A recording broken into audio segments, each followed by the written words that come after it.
Hello friends, welcome to my channel. আজ আমি আপনাদের সঙ্গে শেয়ার করব পটলের কোপ্তা কারি। এটা খেতে কিন্তু অসাধারণ লাগে। চলুন তাহলে ভিডিওটা শুরু করা যাক। আমি এখানে পটল নিয়েছি, পটল ছিলে নিয়েছি এইভাবে। এবার পটলটাকে গ্রেট করে নিচ্ছি। আমি বড় ছিদ্রযুক্ত গ্রেটার নিয়েছি, দিয়ে পটলগুলোকে গ্রেট করে নিচ্ছি।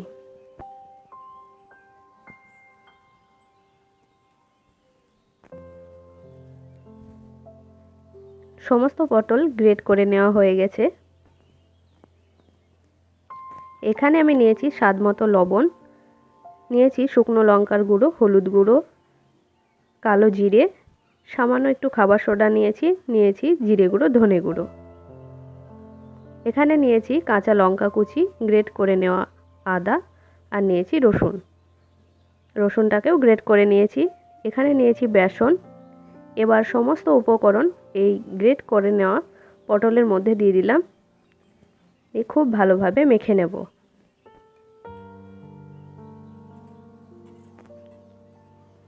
কাঁচা লঙ্কা কুচি, গ্রেট করে নেওয়া আদা আর রসুন দিয়ে দিলাম।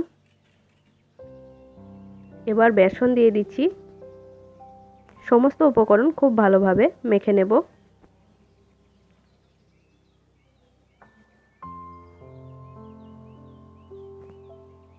বেসনটা আরও একটু লাগবে মনে হচ্ছে, তাই আমি দিয়ে নেব।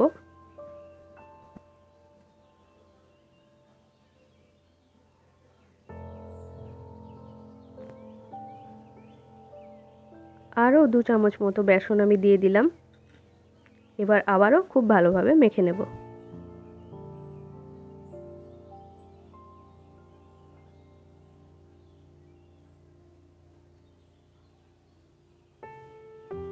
মেখে নেওয়া হয়ে গেছে।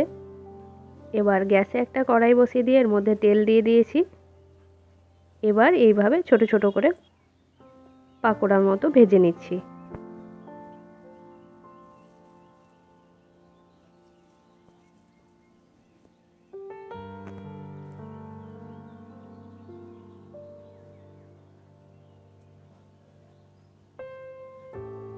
এক পিঠ ভেজে নেওয়া হয়ে গেছে, এবার অপর পিঠ উল্টে দিচ্ছি।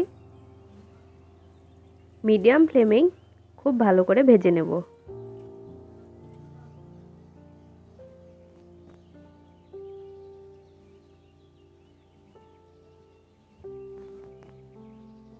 পাকোড়াগুলো খুব ভালোভাবে ভেজে নেওয়া হয়ে গেছে, এবার এগুলো তুলে নিচ্ছি।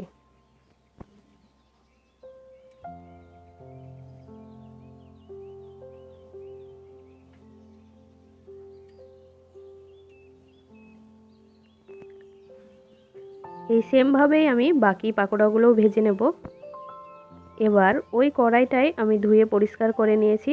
এবার আরও 3 চামচ মতো আমি সর্ষের তেল দিয়ে দিলাম।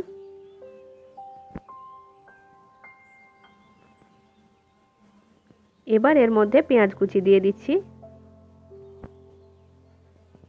রান্নাটা কিন্তু সর্ষের তেলে করলেই টেস্টটা বেশি ভালো হয়।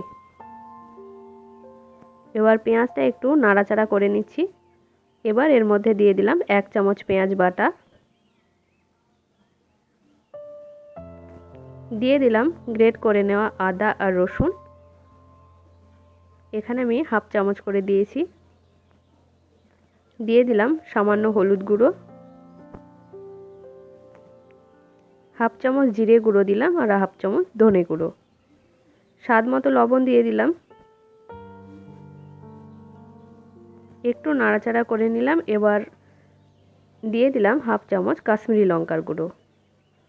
এবার খুব ভালোভাবে মশলা ভেজে নেব।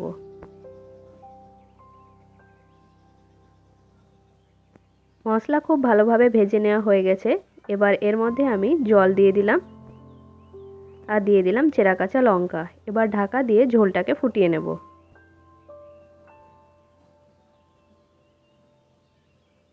ঝোলটা খুব ভালোভাবে ফুটে উঠেছে। এবার আগে থেকে পাকোড়াগুলো যে ভেজে রেখেছিলাম সেগুলো দিয়ে দিচ্ছি।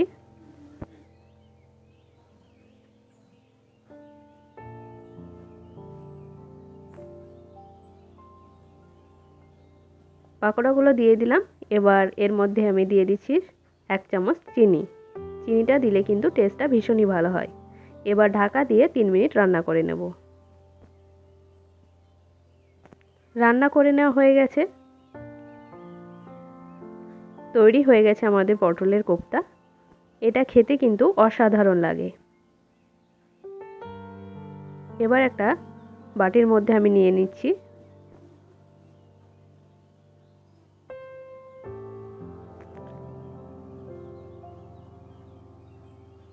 আমার আজকের ভিডিওটি যদি আপনাদের ভালো লাগে তাহলে অবশ্যই একটি লাইক করবেন, শেয়ার করবেন এবং আমার চ্যানেলটি সাবস্ক্রাইব করবেন। আর এইভাবে বাড়িতে একবার অবশ্যই ট্রাই করে দেখবেন। ভালো থাকবেন। টাটা।